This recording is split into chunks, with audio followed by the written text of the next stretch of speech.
This seems like, on the surface, quite a big percentage saving for a relatively small fee. What is the average ticket item typically for most of your transactions? So we're really excited to bring Angi Key to market. We've been out now testing it for the last year. We've had about 100,000 members come through, and the average price of the first job they do, it tends to be pretty small. It tends to be something like an installation of a light fixture, getting a TV mounted. It's around $200 is the first job is what we see people typically do as their first transaction. And are you seeing very good levels of activity still, or have you seen anything tail off, pick up over the last month or two during a pickup in reopening and then a pickup in Delta variant cases? Yeah, so in terms of membership, we're seeing our members really engage strongly with the platform. We're seeing members engage about 3 times more than the average person using Angi.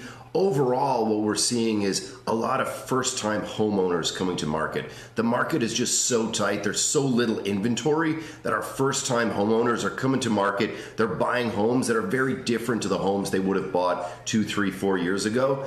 And that means they need work done pretty much immediately. So those first-time buyers, they're not buying the typical starter home. They're buying, inventory that might need work, and not the cosmetic fun work, but actual structural work done in their home, pretty much right out of the gate. And that's driving a lot of increase in demand for home services.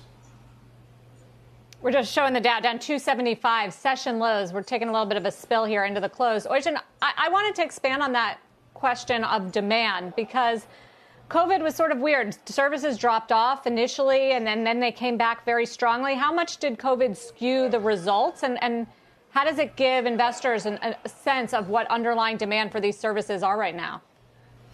Look, I think you're right. There was an initial huge drop that we saw in the first couple of weeks of COVID, and then it just became very spiky. So, the first hot day, everybody, decided that they wanted to spend time in their backyard, and they invested in outdoor furniture and getting their yard done. Then we saw spikes in people getting AV rooms and Zoom rooms put in. What we're seeing now is a normalization to people really investing more holistically. So the spikes of the pandemic are kind of easing, and what we're seeing is more normal spread behavior. And frankly, that's easier to manage. The spikes are really challenging, particularly when you combine them with the supply shortages, the inventory shortages that existed as we saw factory shutdowns in COVID. So what we're seeing now is more of a normalization, a smoother set of demand, and hopefully as we come through the pandemic, we'll see some of that supply challenge around inventory, materials, shingles, steel, concrete really ease up, and hopefully we can get to the other side and see a more normal growth pattern. We're also seeing the labor market recover and hearing constantly about worker shortages. So I'm curious how you are finding contractors right now, and whether that's tougher, and just other folks who are offering these services. Yeah, we've been very fortunate to grow the Angi services model. So the Angi services model is where you come to Angi, and instead of connecting with a contractor, which has been our more traditional way of engaging with customers, we actually sell the service directly to you.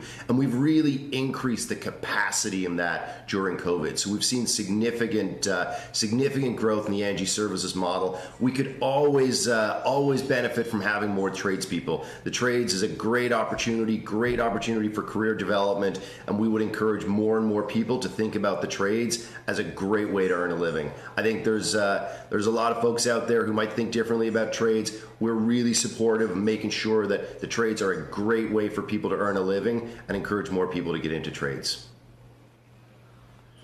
Oisin, thank you very much for joining us for a snapshot of the business. Shepard Smith here. Thanks for watching CNBC on YouTube.